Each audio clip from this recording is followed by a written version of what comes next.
All right, let's dive in. We've gathered up, well, quite a stack of headlines, reports, notes, basically everything, giving us a window into what's happening in India right now. Today, June 9th, 2025. Yeah, think of it as the essential briefing. Exactly. Taking all this raw material and, unpacking it. We're not just skimming, we're really digging into the details provided in these sources, pulling out the key insights, understanding the context. The why behind the what. Precisely. Yeah. Our mission really is simple. Take this source material and distill it for you, highlight the important bits, maybe surface something surprising, help connect the dots. And the range today is, well, it's pretty broad, isn't it? It really is remarkable. We've got stuff here on sports, international diplomacy, internal politics, healthcare, business, even space exploration. It's a wide sweep. A real snapshot of the nation's pulse right now. So as we look at this collection, this picture of June 9th, what jumps out to you straight away? It's definitely a mosaic, Yeah. Each piece is different, but you start putting them together and you see this picture forming. Challenges, focus, action, across so many different areas at once. Absolutely. And sometimes it's the seemingly small things that tell you something bigger. Let's start with one, maybe feels like just sports, but it gives a peek into that talent pipeline. The cricket. Yeah, the unofficial test match. India A versus the England Lions over in Northampton. Ugh. The sources give us a pretty detailed look at day 3. Yes, and the picture painted there is, well, quite clear. India A is looking very strong. Strong how? What do the sources say about stumps on day 3? At the close, they'd batted themselves into what the reports call a commanding lead in their second innings. Score was 163 for the loss of 4 wickets. Okay, 163 for 4, so wickets still in hand. And that's built on a lead already. Exactly. The material says their current overall lead is 184 runs, with 6 wickets still available going into that final day. Right, and they got that lead because they bowled England Lions out earlier. They did. England Lions were all out for 327 in their first innings. They'd actually started day 3 at 192 for 3. So India A's bowlers must have done some good work to wrap up those last 7 wickets pretty quickly. They certainly did. And the reports really highlight the contribution of the left-arm pacer Khalil Ahmed. Khalil Ahmed, okay. What did he do? He was instrumental, it says here, in getting that crucial first innings lead. Took 4 wickets for 70 runs. Pretty effective figures. And for the England Lions, any standouts with the bat? Their top scorer in that innings was Emilio Gay. He made 71 runs off 117 balls. A solid knock, but they needed more. So India A gets a small first innings lead, then comes out to bat again, and they're building that lead now 184 runs ahead. Who's scoring the runs? Key contributions, yeah.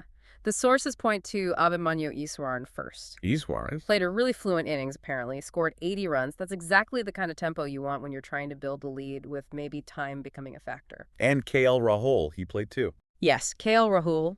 He'd already made a big score, 116 in the first innings, added another 51 in this second innings. So, his contributions, Iswaran's knock, that's why India A is sitting so comfortably. The sources also mentioned day 2 had some disruption.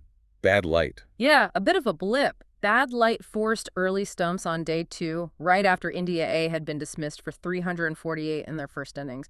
But it looks like they recovered that momentum pretty well on day 3. Definitely seems like it. So with just 1 day left, a lead of 184, 6 wickets in hand.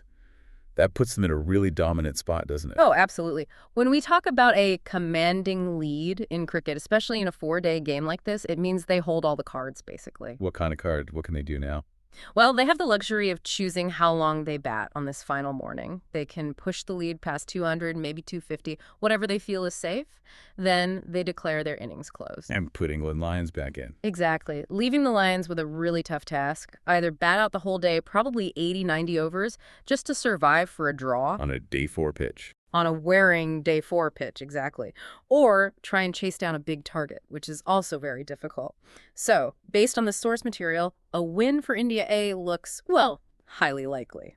And seeing players like Iswaran, Rahul, Khalil Ahmed performing strongly at this A level, what does that really tell us about the bigger picture of Indian cricket? It tells you a lot about the pipeline, the depth. India A is designed specifically as that final stepping stone, the finishing school before the senior national team. So doing well here really counts. It really does. Performing against a strong A side like the England Lions is a serious indicator of readiness. Iswaran, for example, he's been on the fringes of the national team for a while. A score like 80 just reinforces his case. And Rahul? He's already established. Right. But for an established player like Rahul, using this platform to get runs, find form, that's also really significant. Shows commitment and helps him stay sharp. What about Khalil Ahmed, the bowler? His performance is important too. As a left-arm pacer, he offers something different, variety in the attack. Having bowlers like him performing well adds depth to India's fast bowling stocks, which is always critical. It basically shows, that even when the main team is busy, there's a strong second line ready and being tested properly. Okay, a strong showing for the reserves. Let's shift from the cricket pitch now, move over to international relations. Diplomacy. Right. We've got details here about an Indian parliamentary delegation visiting the United States, an all-party delegation. Yes, that's a key detail from the source material.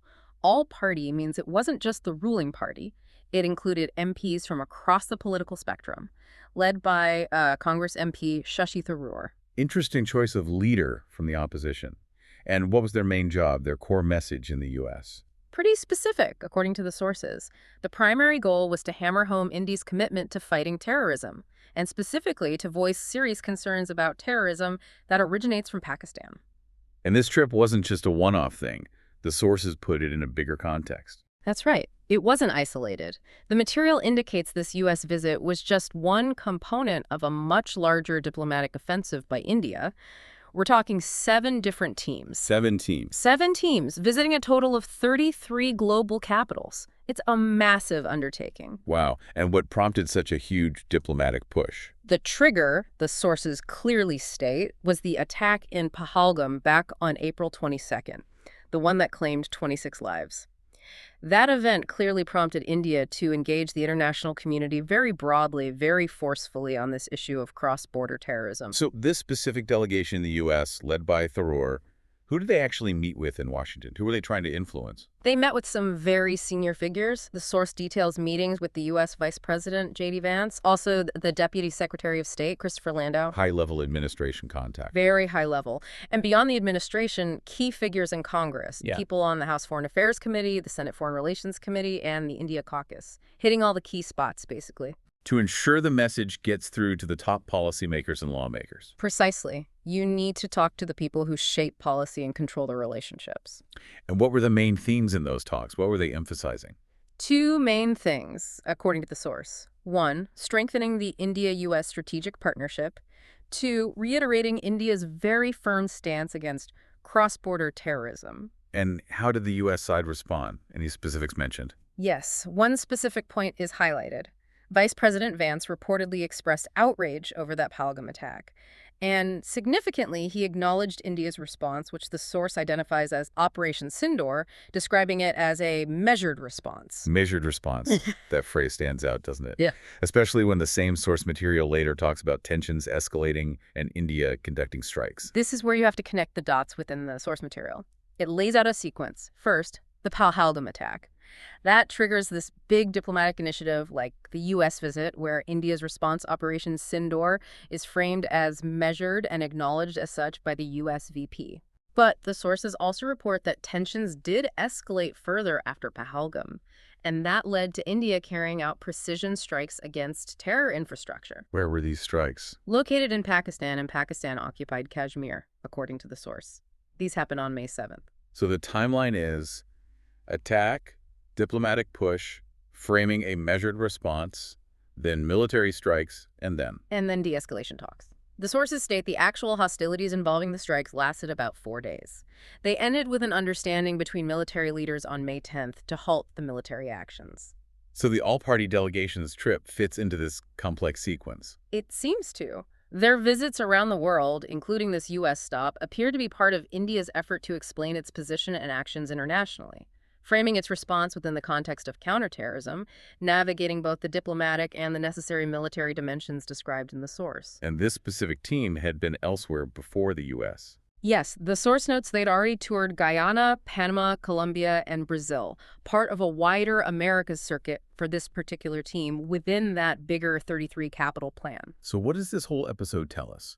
Seeing this diplomatic effort alongside the military action described. Well, it's insightful, isn't it? You see a national strategy unfolding in response to a security crisis, using diplomacy significantly and all-party delegations signaling domestic unity, and also using calibrated military force, as the source describes it, then managing the fallout internationally. The detail about the USVP acknowledging a measured response is key feedback reported from a crucial partner. A very complex interplay indeed. Okay, let's shift from the international stage back to domestic politics. A real political storm brewing in West Bengal over voter registration. Yes, this report dives into a really sensitive area, electoral integrity, and it's clearly causing a lot of friction. The whole thing starts with allegations from the BJP, the sources say. And their main claim focuses on one person, Mm, Newton Das. that's the name at the center of it, yes. The BJP's core allegation, based on this material, is that this Newton Das, who they say participated in student quota protests in Bangladesh in 2024, Right. is also listed as a voter right here in West Bengal in the Kaktwip Assembly constituency. So the basic accusation is someone active in another country's protests is on India's voting rolls. That's the crux of it, yeah. But the BJP apparently went further. The sources say they also claimed Das's family is Bangladeshi, that he used to live in a place called Dispara, and crucially, that he has ties to the ruling party in West Bengal, the TMC. Did they back this up with anything, any proof offered? The sources mention one piece of evidence cited by the BJP, a photograph. They claim this photo shows Newton Das with a student leader who is affiliated with the TMC. Okay, so based on this individual case in the Soto, what's the BJP's bigger charge against the TMC? Their broader accusation, as reported here, is that the TMC government is deliberately facilitating what the BJP calls illegal voter registrations, and the alleged motive, to gain an unfair advantage in elections. Pretty serious stuff. How did the TMC respond? As you'd expect, they pushed back hard. The source material outlines their response. First, a straightforward denial of the allegations. Okay. Second, they brought up jurisdiction. They argued that keeping illegal immigrants out, border security, that's the job of the Border Security Force, the BSF. Which is under the central government. Exactly, which is under the Union Home Ministry, controlled by the BJP. So they're trying to shift the blame, saying if someone crossed illegally, that's on you, the center, not us. A strategic counter-argument. Anything else from the TMC? Yes, the sources also say the TMC criticized the Election Commission itself, the independent body running the elections. They accused the EC of, quote, voter list manipulation. So they're denying the specific charge, but also raising wider doubts about the electoral roll's accuracy and blaming the EC. What about the state's leader, Chief Minister Mamata Banerjee? How did she react? The sources report she's taken action. She's formed a committee specifically to investigate these allegations of fake voters, so it's being addressed at a high level within the state, at least formally through this committee. And Newton Das himself, the man at the center of it all, has he said anything? Yes. The source includes his response, apparently given via video. He flatly denied the BJP's claims. What did he say specifically? He stated he's been a registered voter in India since way back in 2014. He did admit traveling to Bangladesh in 2024, but said it was purely for issues related to ancestral land he owns there. He called the accusations of dual voting or illegal registration baseless. And the TMC student leader in that photo. The source mentions that the local TMC student leader connected to the photo gave a clarification. So the picture the BJP was circulating was just taken innocently at a birthday party, trying to downplay its significance. Okay, so lots of claims, counterclaims, denials. But what's the actual official status here? Have complaints been filed? Police involved? That's a really crucial detail in the source material. Despite all the political heat and noise, it states that no formal complaints have actually been filed in this specific case, and the local police haven't started any investigation. So it's a major political row, but it hasn't crossed into the legal or police system yet? Seems that way, based strictly on this information. It looks like it's playing out mainly in the political arena, in the media, rather than through formal channels right now. The sources wrap up by saying it's definitely intensified tensions between BJP and TMC, and it's pushed both sides to demand more scrutiny of the voter lists in general. So this specific case has kind of spotlighted that broader issue. Yeah, it really shows how one allegation, even without formal action yet, can ignite a political firestorm and raise big questions about basic democratic processes like voter lists. Absolutely. A flashpoint. Let's move to a different kind of controversy now. This one involves a senior doctor and a government minister in Goa. Yes. This report details a public clash within the state healthcare system. The main figure is Dr. Rodrish Kudikar, the chief medical officer at Goa Medical College and Hospital. And his job was on the line. It certainly seemed that way for a bit. It all stemmed from a very public incident involving the state's health minister, Vishwajit Rain. The sources say Minister Rain publicly reprimanded Dr. Kudikar. Publicly. What happened? What triggered it? According to the material, it started with a video that went viral. This video apparently showed Minister Rain really berating the doctor. This happened during a surprise visit the minister made to the hospital. A surprise visit. Why was he there? The visit itself, the source says, came after someone had filed a complaint against Dr. Kudikar. So the minister went to check things out, seemingly reacted strongly to something he saw or was told, and it was caught on camera. And his reaction was strong. Very strong. His immediate action, according to the report, was to order the doctor's suspension. Right then and there. Wow. How did that go down? The order to suspend him? Not well, apparently. The source says the suspension order immediately drew criticism, both online, from netizens, and significantly from the Indian Medical Association, the IMA. The IMA getting involved is serious. It is. It shows how sensitive these things are. Politicians publicly dressing down senior medical professionals. It touches a nerve with the medical community. But the suspension didn't actually go through. The chief minister stepped in. That's right. The sources report Goa's chief minister, Pramod Sawant, got involved. He reviewed the whole situation, talked with Health Minister Rain, and then made the call not to suspend Dr. Kudikar. Did the CM give reasons for overruling his own health minister? He did. The source indicates the chief minister talked about the government's commitment to high healthcare standards, but also specifically stressed the need to acknowledge and support the dedication of medical professionals. It sounds like he was trying to balance addressing the initial complaint, whatever it was, with preventing what might have seemed like an overly harsh public punishment. And Minister Rain, did he say anything after the CM's decision? Did he defend his original actions? Yes, the source includes his side too. Minister Rain defended his actions, saying his outburst was triggered by what he called the doctor's arrogant behavior towards a patient. He insisted he wouldn't apologize for defending a patient. But he did concede something. He admitted his tone and words could have been more measured. That's a direct quote noted in the source. So defending the substance but acknowledging the style might have been off. Pretty much. The source quotes him further saying doctors need to prioritize compassion. So he's framing his actions as being about patient care standards, even if he admits he got heated. This whole incident seems to have sparked a bigger discussion, right? It has, according to the source. It's presented as having ignited a debate on that tricky balance between administrative oversight ministers checking up on things and the professional autonomy doctors need to do their jobs properly and ethically. It really shows the potential for conflict there, especially when it plays out publicly like this. So what's the final outcome reported here? The immediate result is the suspension was stopped, which the source says was welcomed, but the minister's specific actions, the public reprimand, that's still being discussed and scrutinized. The CM's intervention dealt with the immediate disciplinary action, but the underlying debate about ministerial conduct and hospital governance seems to be ongoing. It's quite revealing, isn't it? How a local incident, amplified by a viral video, involves ministers, top officials, professional bodies like the IMA, needs the CM's intervention, and ends up fueling a national debate about how we manage vital public services like healthcare. Definitely shows those connections. Okay, let's pivot again. High-stakes politics, state elections. Union Home Minister Amit Shah was in Tamil Nadu recently making some big predictions. Yes, this is significant. Amit Shah, a very senior figure in the central BJP government, speaking in Madurai, and the sources report he made a very direct, very confident prediction about the next state election there. Which is still some way off, isn't it? 2026. That's right, 2026 assembly elections. And his prediction.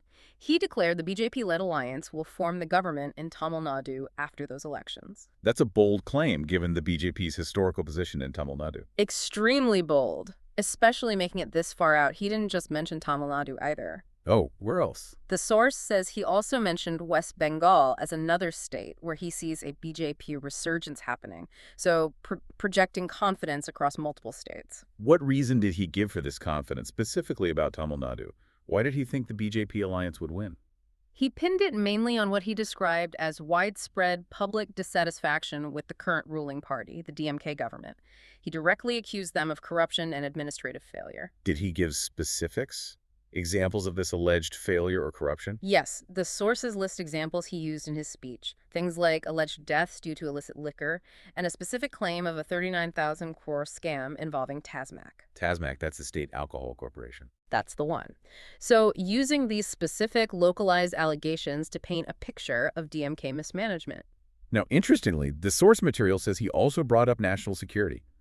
Mentioned Operation Sindoor again. Yes, this is a notable tactic highlighted in the report. He wove national defense issues into this state political speech. He emphasized India's military assertiveness under PM Modi, referencing the response to attacks and mentioning those precision strikes, again claiming they went 100 kilometers into Pakistan. And he tried to connect that national security theme to the Tamil Nadu audience. How? According to the source, he claimed that Operation Sindoor actually generated significant support even among people in Tamil Nadu. He even asserted that young people in the state were discussing India's own defense projects, like the indigenous Kaveri engine, spurred by these events.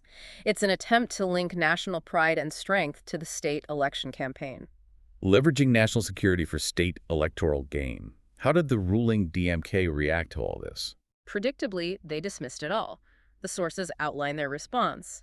Rejected Shah's claims, defended their governance record, argued the BJP simply doesn't have a strong base in Tamil Nadu to make such predictions realistic, called his statements exaggerated. And did they address his use of the military operations topic? Yes, the sources indicate DMK leaders specifically countered that point. They accused Shah of exaggeration, but also argued that border security and defense are squarely the central government's responsibility. The implication being, it's not really relevant to a state election campaign or the DMK's performance. So pulling it together, what's the significance of this visit and speech by Shah based on the source material? The report highlights it as a very clear signal. It shows the BJP's serious intent to expand its influence aggressively in Tamil Nadu, starting the campaign early for 2026. His strategy, as presented, seems to be leveraging both these corruption allegations against the DMK and trying to tap into national security sentiment. And the immediate impact. The source concludes it's definitely intensified the political talk in Tamil Nadu. It basically sets the stage for what's likely to be a very contentious electoral battle ahead. An early salvo fired. It's fascinating to see how national leaders try to penetrate regional politics, isn't it? Combining specific local accusations with these broad national narrative like defense, trying to build momentum even where they haven't been historically strong, shows the complexity of their strategy. Absolutely. Different layers to the political game. Okay, let's shift gears again.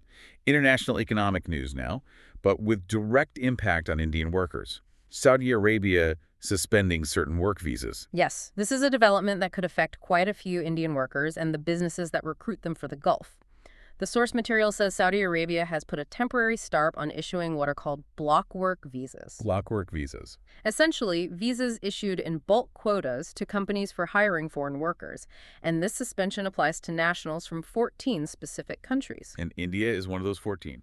Yes, the sources clearly state India is on the list, along with others like Pakistan and Nigeria. How long is this suspension for? Is it permanent? No, it's temporary. According to the report, it's supposed to last until the end of June 2025. Okay, until the end of June. And the timing.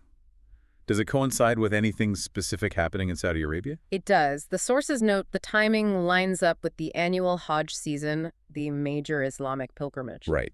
Which sectors in Saudi Arabia are likely to feel the biggest impact from this visa suspension? The source predicts the disruption will be felt most in sectors that heavily rely on migrant labor. Construction and domestic work are given as key examples, sectors where many Indians find employment there. How are they actually enforcing this? How does the suspension work technically? The mechanism described is digital. The Saudi Ministry of Human Resources and Social Development has apparently disabled the function for granting these block work visas on its online platform, Kiwa. So they just switched it off on the website. Effectively, yes. That stops companies from applying for or receiving new quotas for these visas right now. What does this mean in practice for companies trying to hire and for individuals hoping to go work there from India and the other 13 countries? For the companies, the sources say they won't get fresh quotas during this period, and even quotas they already had approved might face delays. For individuals, if you had a work visa application pending, it might get postponed or even rejected.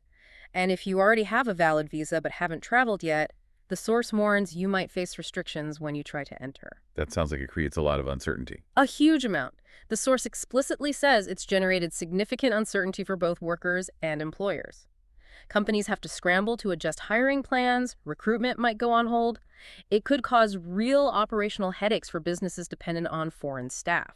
Any mention of wider economic effects? Yes, the source states the move is expected to have significant economic implications, especially for those industries inside Saudi Arabia that really depend on migrant workers. Has Saudi Arabia given a detailed reason why they're doing this? Not really, according to the sources. The official line is just that it aligns with the Hajj season. However, However, the source also mentions speculation from experts. They wonder if it might be linked to bigger changes in the Saudi labor market, maybe reforms, or perhaps just temporary workforce adjustments planned for this period. So Hajj is the stated reason, but experts think there might be more to it. It's a stark reminder of how interconnected global labor is, isn't it? An administrative decision in one country, even temporary, has immediate ripple effects for workers and economies in many others. And using a digital platform like QA to flip the switch shows how tech manages these flows now. a clear example of those global dynamics. Okay, back to India's domestic politics, a really big issue. The future redrawing of Lok Sabha seats, delimitation. Andhra Pradesh, CM Chandrababu Naidu has weighed in. Yes, this is hugely important for India's political balance, and CM Naidu has made his position very clear. The sources detail his specific request to the central government, PM Modi's government. What is he asking for regarding delimitation?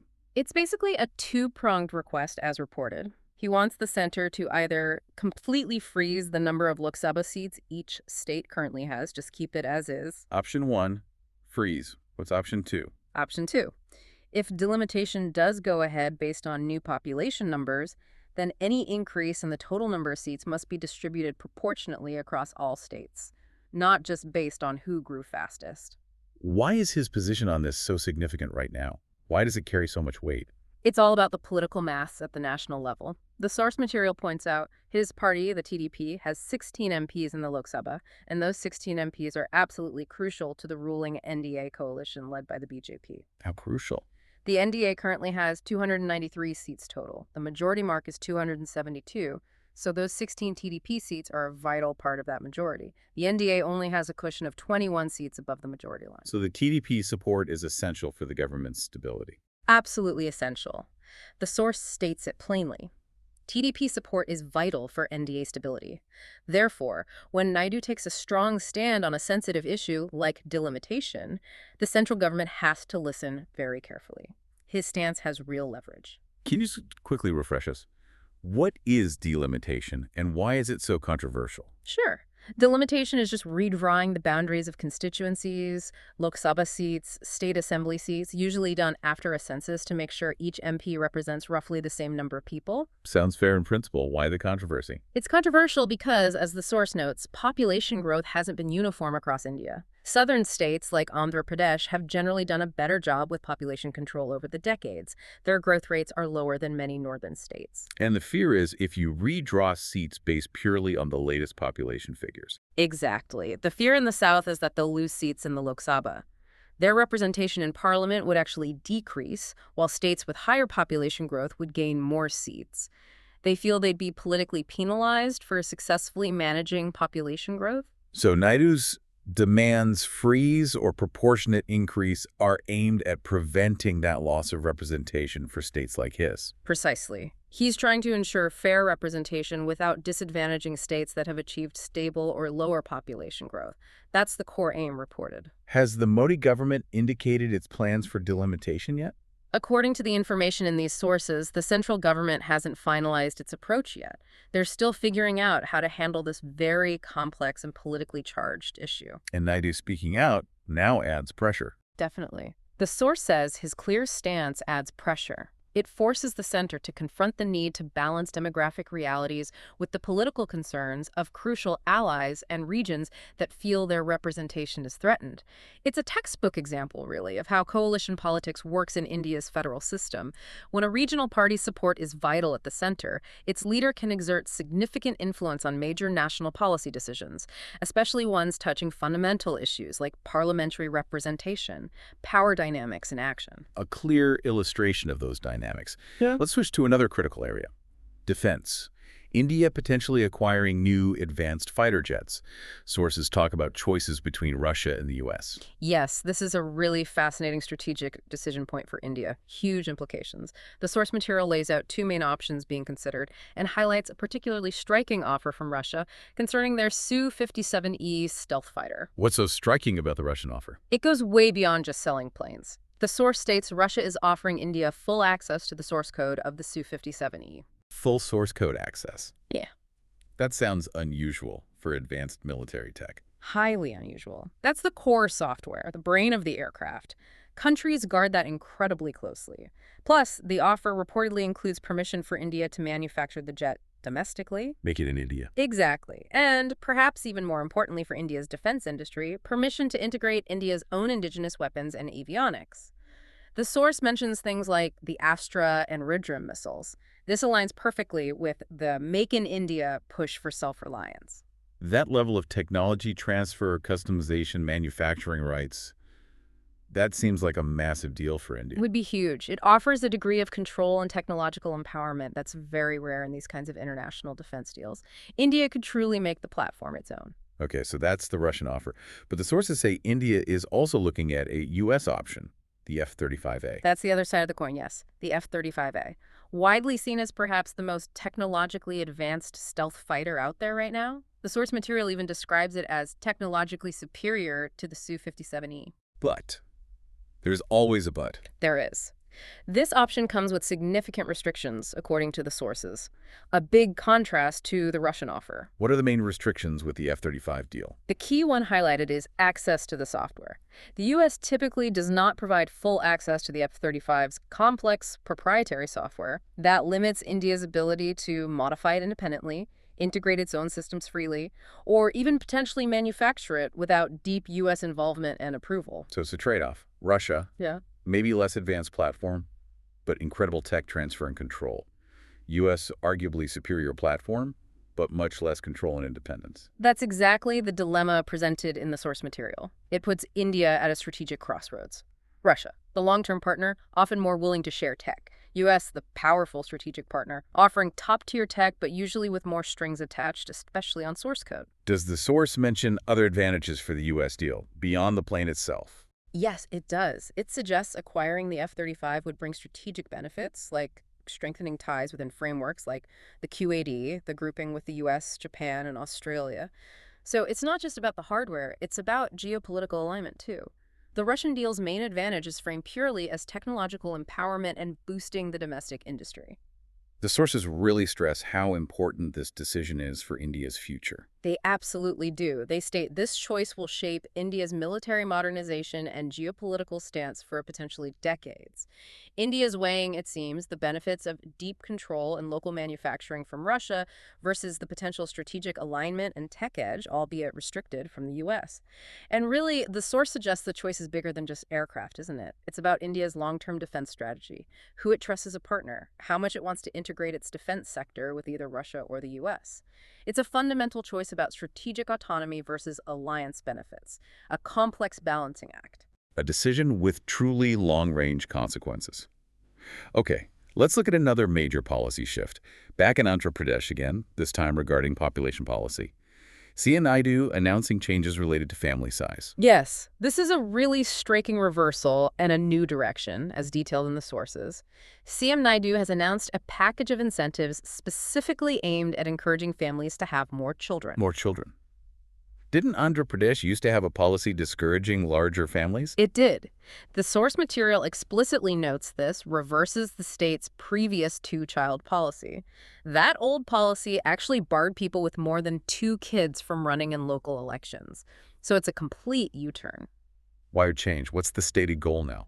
The stated goals are primarily to boost population growth in the state and also invest in what they call human capital. And the reason for this sudden shift, we learn, is concern about declining fertility rates in Andhra Pradesh. They're worried the birth rate is too low. Apparently so.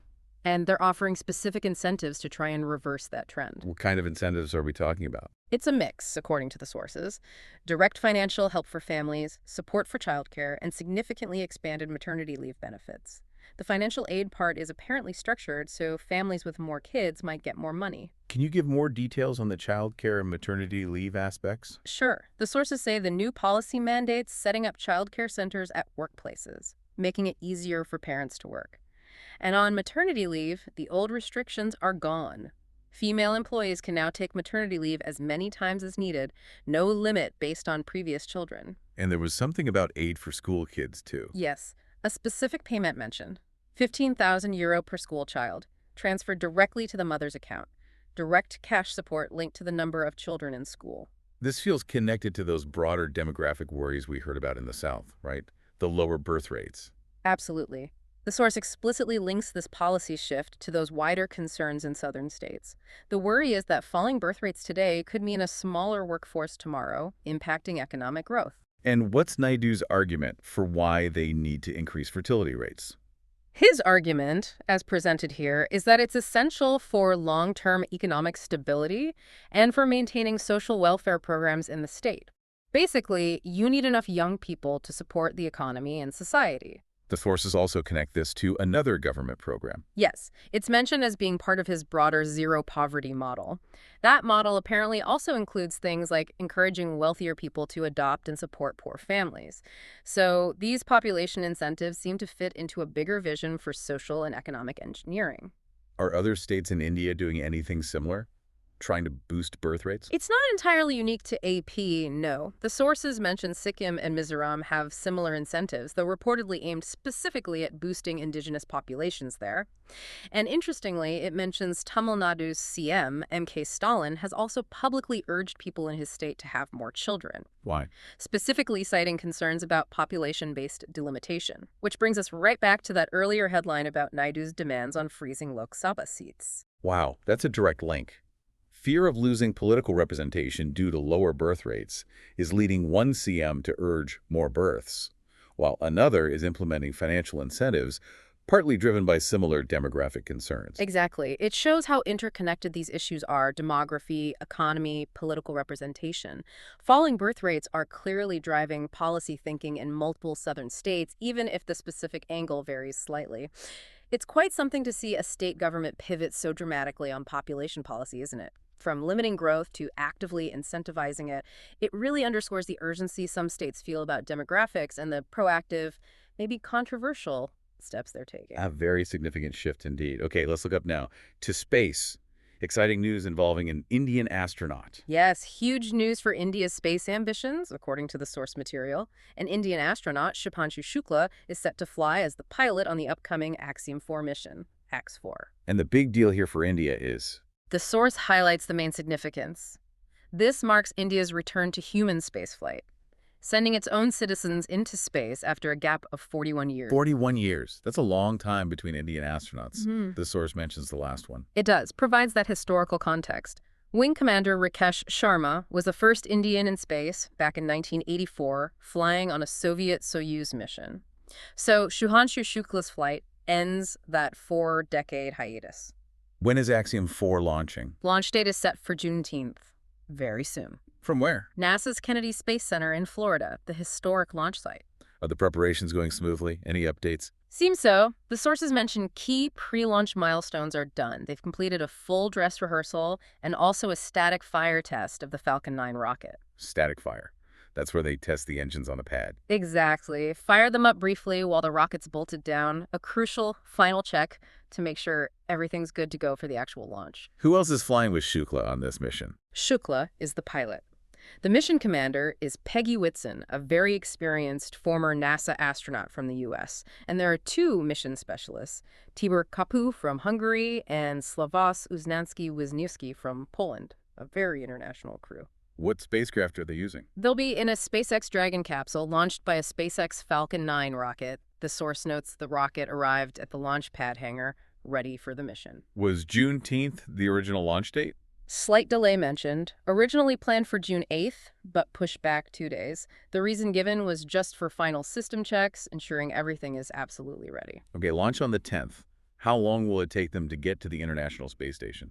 The journey in the Dragon capsule is expected to take about 28 hours, according to the material. Docking with the ISS should happen on June 11th. And once they're docked, what's their main job up there? They have a packed science schedule. The AX-4 crew is set to conduct 60 different scientific investigations during their time on the station. 60 experiments. What kind of science?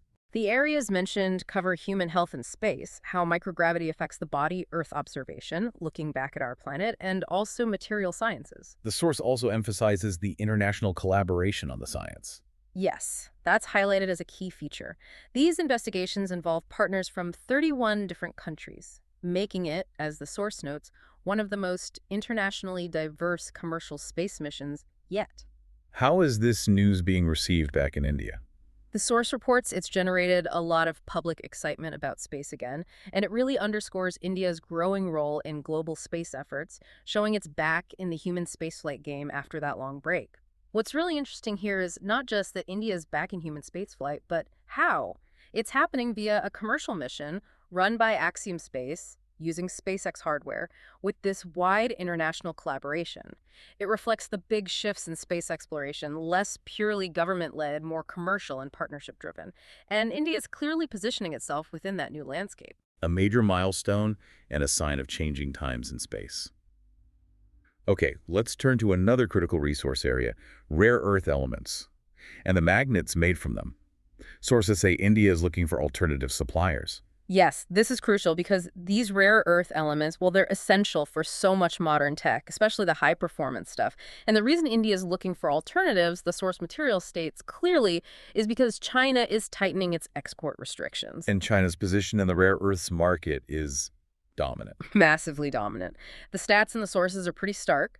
China controls about 50% of the world's known reserves, around 70% of the actual mining, and critically, over 90% of the processing needed to turn the raw ore into usable elements and magnets. That gives them huge control over the supply chain. When did China put these new restrictions in place? The date given in the sources is April 4th. And which specific rare earth elements are affected? The restrictions target 7 key ones: samarium, gadolinium, terbium, dysprosium, lutetium, scandium, and yttrium. And the source stresses these aren't obscure materials, they're vital for defense tech, green energy tech like wind turbines and EVs, and advanced automotive applications. So foundational stuff for strategic industries. Absolutely. Essential for the high-strength magnets used in everything from missiles to electric motors. Under these new rules, Chinese companies now need special defense licenses to export these 7 elements. Adds another layer of control. How much does India currently rely on China for these? The source says India relies significantly on China, especially for what are called heavy rare earth magnets. But it also notes India is trying to shift its focus somewhat, trying to leverage its own reserves of light rare earth elements, LREs, more to meet domestic demand. So what's India's plan to cope with the disruption from China's restrictions on the heavy rare earth it still needs? The strategy mentioned is actively looking at importing them, or the finished magnets, from third countries, countries that aren't subject to China's rules or have developed their own supply chains. Diversification. And this fits into a bigger picture for India's supply chain strategy. Yes, the source explicitly links this to India's broader goal of reducing dependence on Chinese supply chains generally. Especially important, it notes, with rising global trade tensions that can disrupt things quickly. Why does the source say China's doing this now? What's their motivation? The source directly connects China's restrictions to the ongoing trade friction and tariffs, particularly with the U.S., suggests it's a strategic move in that larger economic contest. So the impact isn't just on India. No, absolutely not. The source points out these restrictions affect industries worldwide that need these elements. It's a global issue. What does India's push for alternatives tell us about its long-term thinking? The source frames it as part of India's long-term strategy to secure essential materials for its key strategic sectors: defense, tech, energy. Given China's dominance and the potential for supply leverage, getting independent access is vital for India's future security and growth. What else is India likely to do going forward, based on the sources? 2 main things mentioned: accelerate domestic exploration for rare earth deposits within India, and strengthen partnerships with other countries that have reserves or processing capacity. Building more resilient, diverse supply chains less vulnerable to one single source. It really shows how global geopolitics, like US-China trade tensions, directly impacts resource access for countries like India, forcing them to accelerate long-term plans for supply chain security and domestic capability. A real-world consequence. A clear example of those ripple effects. Okay, let's look at economic trends inside India now. Foreign direct investment, FDI. A report highlights where most of it is going. Yes, data from the DPIIT, that's the government department tracking this, paints a very clear picture, and it's quite concentrated. Concentrated where? Which states are getting the lion's share? According to this DPIIT data cited in the sources, just two states, Maharashtra and Karnataka together, pulled in 51% of India's total FDI inflows in the last fiscal year, 2024-25. 51%. More than half the country's FDI into just two states. Exactly. A huge concentration. The source gives the figure for Maharashtra specifically, $19.6 billion. That alone was 31% of India's total FDI. Karnataka made up the rest of that 51%, so clearly a very significant amount too, though the exact number isn't given here. Do the sources say why these two states are so dominant? What are the experts attributing it to?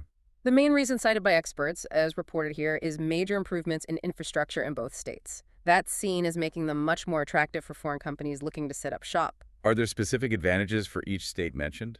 Yes. For Maharashtra, the big advantage highlighted is Mumbai, India's financial capital being located there, a natural hub for business and finance. For Karnataka, especially Bengaluru, it's the thriving tech and startup ecosystem that pulls in a lot of investment. The report itself flags this regional concentration. It does, and it emphasizes this isn't just a one-year blip.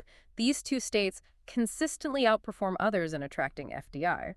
This pattern, the report says, really underscores how important state-level factors are. What kind of state-level factors are key, according to this? Things like state government policies that are pro-investment, the quality of infrastructure development, and having investor-friendly regulations and just making it easy to do business there, it's quite telling, isn't it?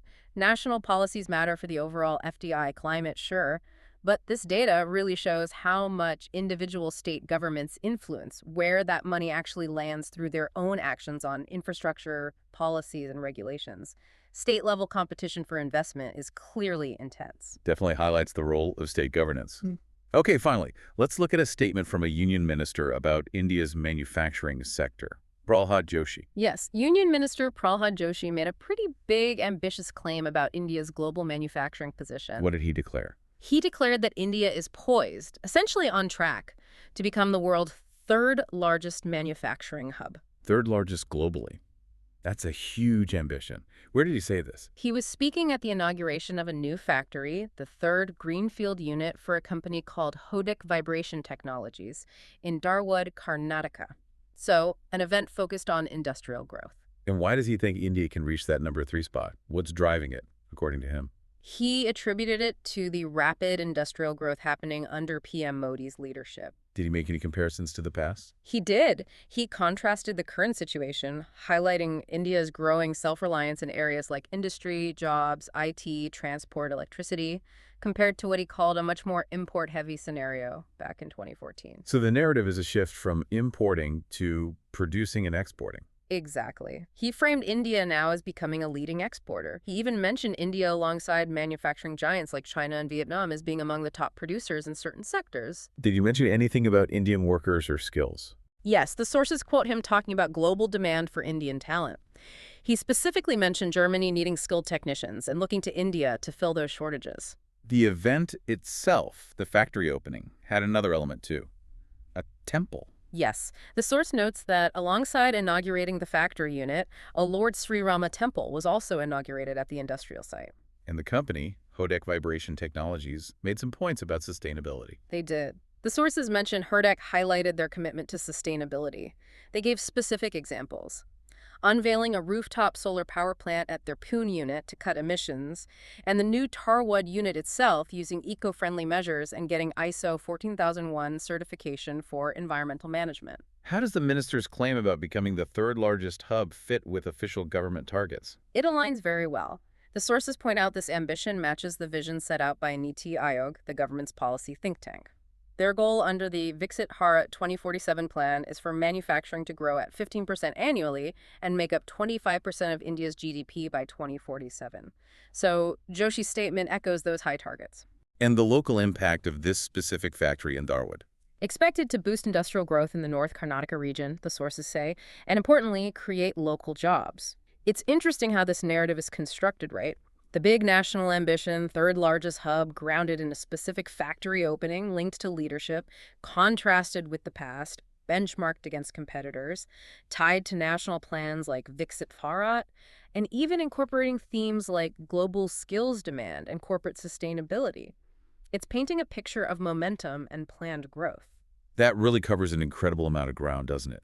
From just one day's worth of source material. It really does. Think about it. We went from cricket scores to complex diplomacy in D.C., dissected state political fights, looked at healthcare controversies, big shifts in population policy, strategic defense choices, FDI flows, rare earth supply chains, space missions, manufacturing goals. And when you step back and look at all these pieces together, you really see the connections, or at least the different facets of the same complex picture. Exactly. A local voter controversy in West Bengal touches on electoral integrity, which then connects to fears about representation linked to population trends we saw driving policy in Andhra Pradesh and mentioned in Tamil Nadu. Right. Or how sourcing critical materials like rare earths is directly hit by global trade tensions between the U.S. and China. And how national strategies like Make in India influence decisions about buying fighter jets or celebrating new factories. It's all interconnected. Remember, this was just a snapshot based only on the material provided today, a way to quickly get you informed on these key developments as they were reported. And that brings our deep dive into this particular set of sources to a close. Thanks for exploring all these headlines and details with us. Always insightful to unpack these layers. So, as you reflect on everything we've covered from the specifics of the hospital dispute in Goa, the voter issue in Bengal, right up to national defense strategies, diplomatic missions, and global economic forces like FDI or supply chains, maybe consider this. How does that constant interplay between the very local, the national strategic, and the global forces actually work? How do specific incidents influence bigger plans? And how do global trends shape local realities, as presented in these headlines? What does that constant mix tell you about the complexity of navigating India's current landscape? Something to think about until our next deep dive.